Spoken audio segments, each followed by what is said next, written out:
Hi there everyone, it's Misty here, design team member for Stamp Anything. Thank you so much for joining me. In today's video, I have a Fannie Friday on a Saturday. They've been tearing up the road behind our house, or the street I should say. We're in a suburb, we're not in the country. But it's been so loud, and it's been like loud for days. It shakes the house, etc. So they're finally done, and I could get a voiceover done for this video. So I apologize that it's a day late, but here we are. Second, this is the last Pride card for the month of June, and it's part of our Equality for All Makers collaboration. That collaboration is going to continue, so you're still welcome to join us. I think we're going to try to do one project a month, and all of the information for that will be in the Facebook group, and you can find that linked down below. And last but not least, I am using the Peace, Love, and Pride bundle today, and I think I looked and there's only like 6 or 7 left. So make sure you get yours before they sell out. I don't think this is going to be returning, so you're not going to find such an inclusive stamp set on the market. So it's definitely worth it. I've shown you guys a couple of cards the last 2 Fridays using the bundle. And then I know Steven and a couple of other people have shared cards as well. So again, all of the information is linked down below. Be sure to subscribe while you're down there. So in today's video, I'm just using 2 of the images from the stamp set. I'm going to use the rainbow and I'm going to use the heart. So we're going to be doing some watercoloring. I have a piece of watercolor paper that I have cut down to 8.5 by 3.5. And I'm leaving this in. I normally don't like to leave in mistakes, but I was trying to do these 2 together and I just didn't like the way it was looking. So I had used an embossing buddy on this piece of paper because I'm going to be doing some heat embossing, and I'm using VersaFine Onyx Black ink. So the reason why I'm doing this is because I want to emboss in black, and trying to emboss with black embossing powder is like trying to put on red lipstick without a lip liner. It literally gets everywhere. So rather than fuss around or fight with black embossing powder, I like to use a pigment ink.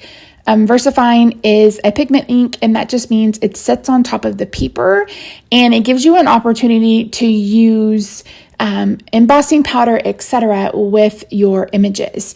And so that's what we're going to be doing. And here you can see I really just wanted some random patterns. I had this idea. You guys know how I say how I do it. I get an idea and then I have to try to get it out of my head. So now I'm going to bring in some clear embossing powder.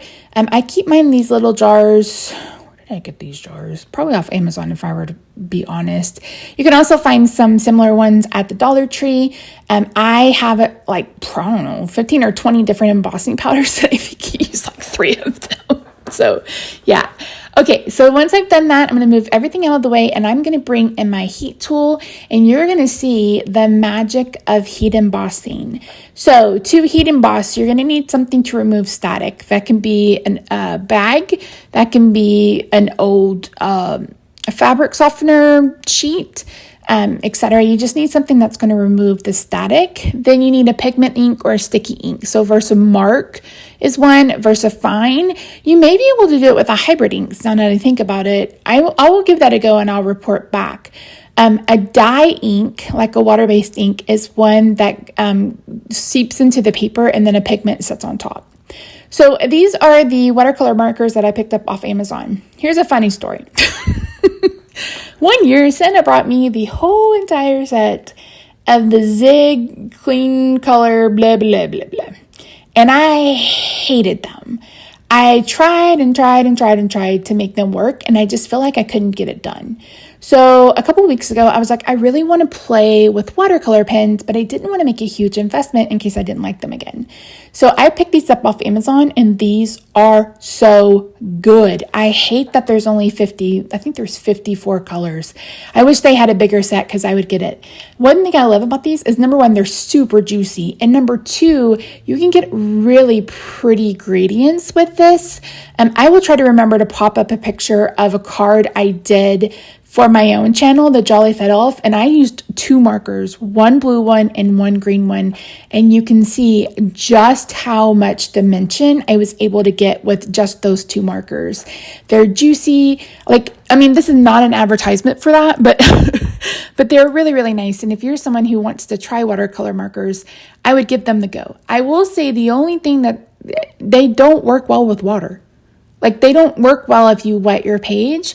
They work better if you just put them down and then move the water through them, etc. So I wanted to do all of the pride flags. Did you know there's 15? I did not know that there are 15. So I did the original rainbow, and then this is the transgendered flag.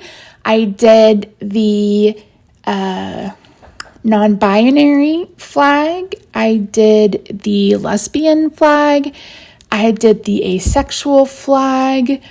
I honestly can't remember all of them that I did, but I did a lot of them. I couldn't do 15. There just wasn't enough room.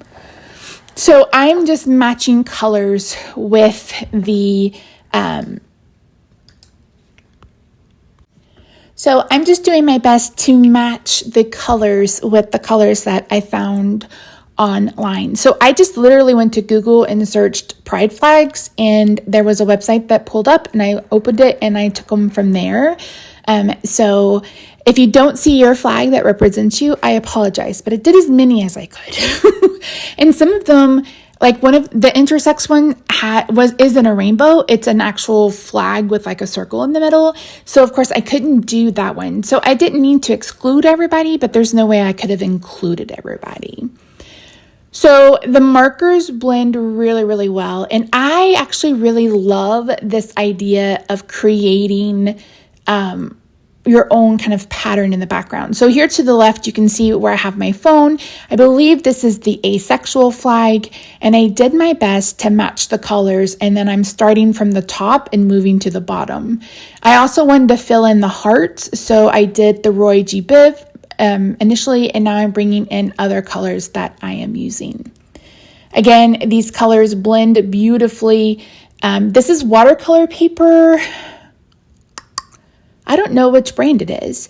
I looked on Amazon. I was like, I need bigger watercolor paper, because the watercolor paper I had was cut down to an A2 size card. I think it was Strathmore. I don't know. Don't ask me. I don't know. I don't remember. But I knew that I wanted to do a slimline card because I wanted to be able to fit all of the rainbows that I wanted to do. So it's just some smooth, watercolor paper that I cut down to 8.5 by 3.5.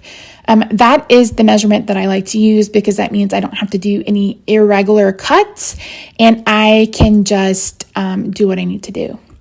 So I don't remember what this flag was, but I remember thinking that the pink wasn't pink enough, and I went back in and went over it with a different color.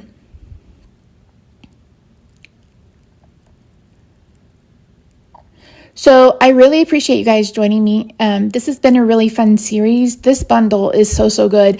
I'm sending one to my friend Michael in Brazil. I bought one for him because I'm like, it's such a good stamp set. And what I love, you guys know, I've mentioned before that I found Stamp Anything because I was looking for pride themed merchandise, crafting supplies, etc. And what I've seen this year is more companies coming out with pride themed things. Now, I do wish companies would bring them out in May, the 1st of May. But I always want things early because I work ahead. I've already started planning my 2023 holiday card series for my other channel, and I'm doing this voiceover on June the 30th. I'm a crafter who likes to work ahead.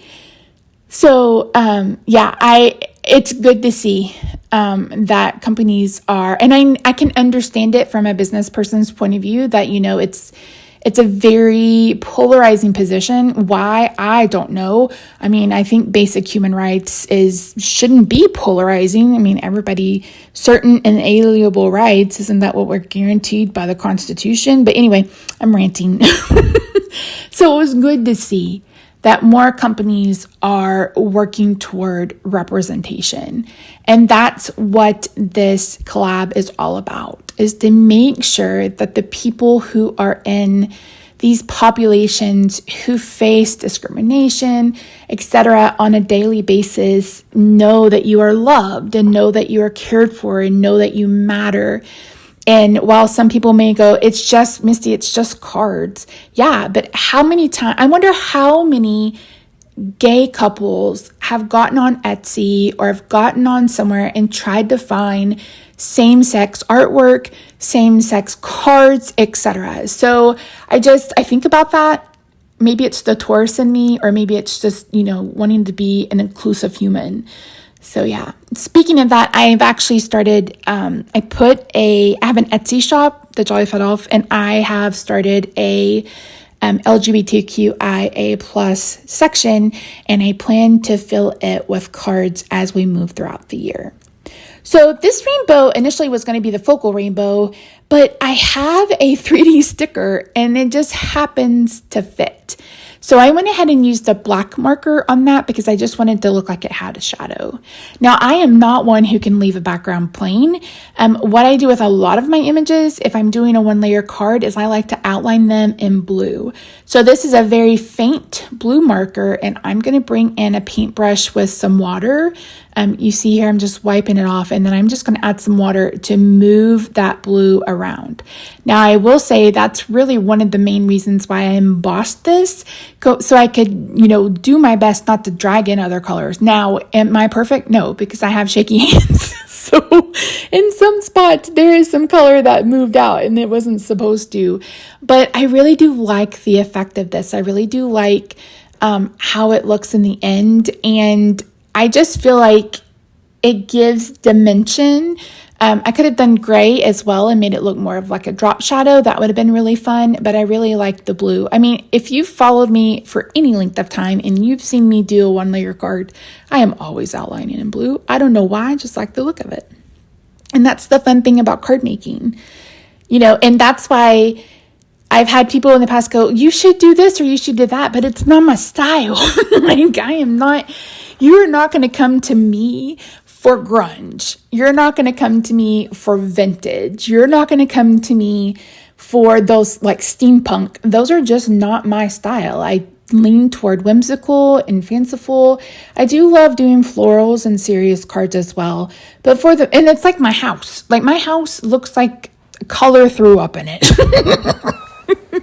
I love color. My dining room is navy, hot pink, and green.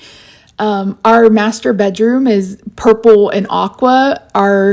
My craft room is purple, aqua, and coral. I mean, I have color everywhere. I love color. And that's my design style. I'm very transitional that way. So you're not going to walk in my house and find a white wall. Oh, that's a lie. My bathroom is white. And that was really hard. I'm like, I'm just going to have to go with white. That is literally the only white room in this entire house. Okay. So I am using my heat tool to dry this. You could have just left it off to the side and walked off and do what you want to do, but I wanted to get this card done. And then once I've done that, you can see I've gotten it as flat as I can. I realized that I removed some of the color when I was doing my blue. And then I decided I wanted to go back in with that blue just right around it. And I really like it. I like that the lighter blue is the background and then we still have the darker blue around them. I think it helps them stand out. And I feel like that was a really good decision. How did I get on that rant? I don't even know. I don't even know. Listen, it's been a rough week, y'all. I don't even know if I mentioned, I think you can see it sometimes on my right arm. I burned myself cooking. And I burned myself again today cooking. So I'm a mess in the kitchen. But it's just kind of the whole week has been based off of that, it feels like. And there you can see there's one of the flags that I was using. And that's just the genderqueer flag. Okay, so I've cut down a piece of black cardstock to 7 by 8.5, and I've scored it at 3.5, and that is the perfect size card. This will fit into a business size envelope, and if you make this size, you can also add things that overhang. So yeah, once I do that, that's it. Isn't that just perfect? I thought that was absolutely perfect. I absolutely love it. So the cards will be available in my Etsy shop if you are interested. Other than that, don't forget to pick up this bundle before it completely disappears. Make sure you subscribe if you haven't already. Follow all of our other social medias. They are linked in the description box down below. I hope you've enjoyed the series. If you're interested in the collab, just let me know. Other than that, I hope you have a good day, night, weekend, wherever you are. If you're in the US, be safe celebrating the 4th of July, and I'll see you Wednesday for July release previews. All right, friends, bye for now.